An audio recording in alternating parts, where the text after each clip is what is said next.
गौरी पूजनाचा दिवस म्हणजे महिलांसाठी पर्वणी। कोकणात आजही खेडेगावात पारंपरिक पद्धतीनं गौरीची अनोख्या पद्धतीनं आराधना केली जाते। गावागावात टिपऱ्यांचा नाच या ठिकाणी रंगतो। आपण सध्या धारेखालील पांगरी या गावामध्ये आलेलो पाहायला मिळतोय आणि टिपऱ्यांच्या माध्यमातून या ठिकाणी जी गौरी पूजनाचा दिवस आहे तो या ठिकाणी गाजवला जातो।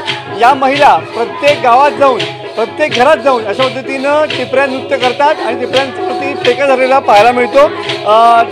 पांगरी धारेखालची वाडी या ठिकाणच्या महिला आहेत। नटून तटून आलेल्या महिला या पूर्ण रात्र या ठिकाणी गौरीची जागवतात।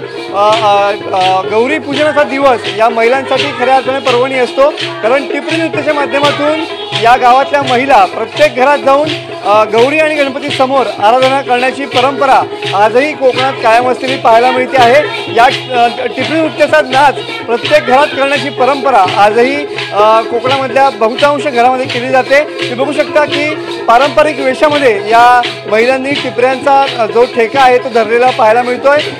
गौरी पूजनाची आराधना करण्याचा हा पारंपरिक असा हा या ठिकाणी साज पाहायला मिळतो। खऱ्या अर्थानं टिपऱ्यांच्या माध्यमातून पूर्ण रात्रभर या ठिकाणी जागवली जाते। प्रत्येक वाडीतलं प्रत्येक घर जाऊन त्या ठिकाणी 2 मिनिटं होईना हा टिपऱ्यांचा नाच या ठिकाणी केला जातो आणि गौरी पूजनाच्या दिवशी ही टिपरी नृत्याची परंपरा आजही कोकणात कायम असलेली पाहायला मिळते। त्यामुळे कोकणातला गणेशोत्सव हा वैशिष्ट्यपूर्ण आणि वैविध्यपूर्ण म्हणून ओळखला जातो। कॅमेरामॅन समीत गजनेसह मी मनोज डेले, TV9 मराठी, पांगरी, रत्नागिरी।